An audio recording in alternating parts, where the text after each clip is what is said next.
সফলা একাদশী 2024 সালের প্রথম একাদশী। আজ আমরা জানব সফলা একাদশী 2024 কত তারিখে অনুষ্ঠিত হবে, এর পূর্ণাঙ্গ সময়সূচি, ব্রত পালনের সময়, ব্রত কথা, ব্রত মাহাত্ম্য। পৌষ মাসের কৃষ্ণপক্ষের একাদশী সফলা একাদশীর পূর্ণ ব্রত কথা, ব্রত মাহাত্ম্য। পৌষ মাসের কৃষ্ণপক্ষের একাদশীর নাম সফলা। ব্রহ্মাণ্ড পুরাণে যুধিষ্ঠির শ্রীকৃষ্ণের সংবাদে এই তিথির মাহাত্ম্য বর্ণিত রয়েছে।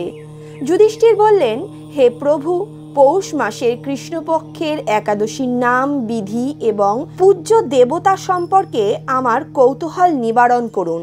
শ্রীকৃষ্ণ বললেন, হে মহারাজ, আপনার প্রতি স্নেহবশত সেই ব্রত কথা বিষয়ে বলছি। এই ব্রত আমাকে যেরকম সন্তুষ্ট করে, বহু দান ধ্যান দক্ষিণা এবং যজ্ঞাদির দ্বারাও আমি সেইরূপ সন্তুষ্ট হই না।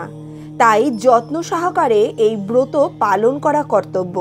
পৌষ মাসে কৃষ্ণপক্ষীয় একাদশীর নাম সফলা। নাগদের মধ্যে যেমন শেষনাগ, পক্ষীদের মধ্যে গরুড়, মানুষের মধ্যে ব্রাহ্মণ, দেবতাদের মধ্যে নারায়ণ সর্বশ্রেষ্ঠ, তেমনি ব্রতের মধ্যে একাদশী ব্রতই সর্বশ্রেষ্ঠ। হে মহারাজ, যারা এই ব্রত পালন করেন তারা আমার অত্যন্ত প্রিয়। তাদের এ জগতে ধনলাভ ও পরজগতে মুক্তি লাভ হয়। হাজার বছর তপস্যায় যে ফল লাভ করা যায়, একমাত্র সফলা একাদশীর রাত্রি জাগরণের ফলেই সেই ফল অনায়াসেই প্রাপ্ত করা যায়। মহিষ্মতি নামে এক রাজা প্রসিদ্ধ চম্পাবতী নগরে বাস করতেন। রাজার 4 জন পুত্র ছিলেন, কিন্তু তার জ্যেষ্ঠ পুত্র লুম্বক সর্বদা পরস্ত্রী গমন, মদ্যপান প্রভৃতিতে আসক্ত ছিল। সে সর্বদা ব্রাহ্মণ, বৈষ্ণব ও দেবতাদের নিন্দা করত। পুত্রের এই আচরণে ক্ষুব্ধ হয়ে রাজা তাকে রাজ্য থেকে বার করে দিলেন। স্ত্রী, পুত্র, পিতা, মাতা, আত্মীয় স্বজন পরিত্যাগ করে সে এক গভীর বনে প্রবেশ করল। সেখানে কখনো জীব হত্যা, আবার কখনো চুরি করে জীবন ধারণ করতে লাগল। কিছুদিন পরে একদিন সে নগরে প্রহরীদের কাছে ধরা পড়ল, কিন্তু রাজপুত্র বলে সেই অপরাধ থেকে সে মুক্তি পেল।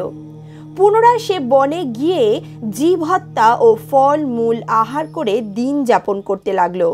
ওই বনেই বহু বছর পুরনো একটি বিশাল অশ্বত্থ বৃক্ষ ছিল। সেখানে ভগবান শ্রী বাসুদেব বিরাজমান ছিলেন।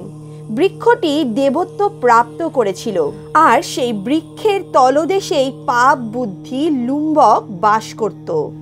বহুদিন পর তার পূর্বজন্মের কোনো পুণ্য ফলে সে পৌষ মাসের দশমীর দিনে কেবল ফল আহারে দিন অতিবাহিত করল, কিন্তু রাত্রিতে অসহ্য শীতের প্রকোপে সে মৃতপ্রায় হয়ে রাত্রি যাপন করল। পরদিন সূর্যোদয় হলেও সে অচেতন অবস্থায় পড়ে রইল। দুপুরের দিকে তার চেতনা ফিরল।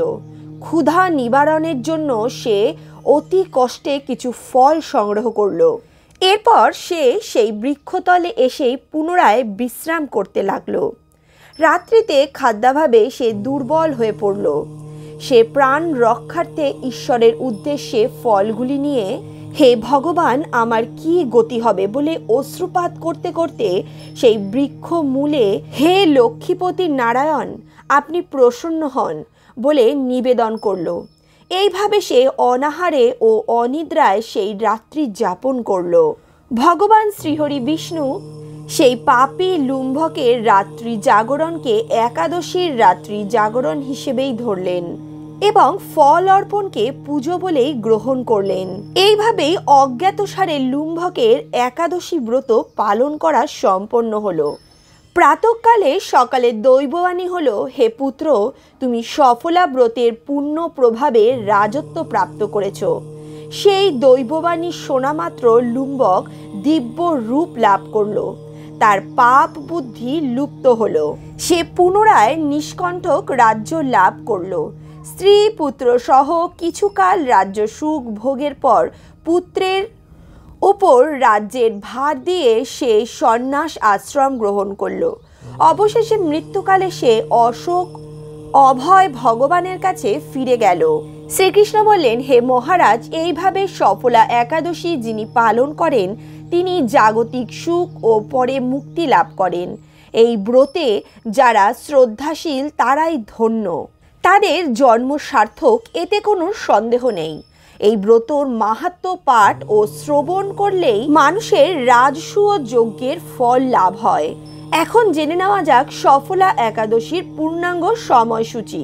একাদশীর তিথি শুরু হচ্ছে 6ই জানুয়ারি 2024, 20 পৌষ 1430 শনিবার সকাল 8:57 পর থেকে। একাদশী তিথি সমাপ্ত হবে 7ই জানুয়ারি 2024, 21 পৌষ 1430 রবিবার রাত্রি 9:21। 2024 সালে সফলা একাদশী ব্রত পালন করা হবে 7ই জানুয়ারি 2024, 21 পৌষ 1430 রবিবার।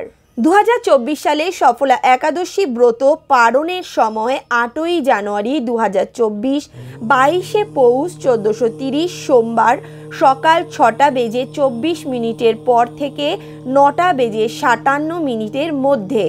বন্ধুরা, আজকের ভিডিওটি ভালো লাগলে অবশ্যই ভিডিওটিতে একটি লাইক করুন, ফ্রেন্ডস ও ফ্যামিলির সঙ্গে ভিডিওটি শেয়ার করুন। ফিউচার আপডেটসের জন্য চ্যানেলটি সাবস্ক্রাইব করে পাশে থাকা বেল নোটিফিকেশনটি অবশ্যই অল করে দিন, যাতে আমরা যখন যা ভিডিও দিই তার নোটিফিকেশন সবার আগে আপনাদের কাছে পৌঁছায়।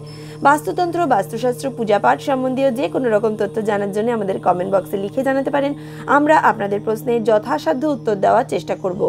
কমেন্ট বক্সে রাধে কৃষ্ণা লিখতে ভুলবেন না।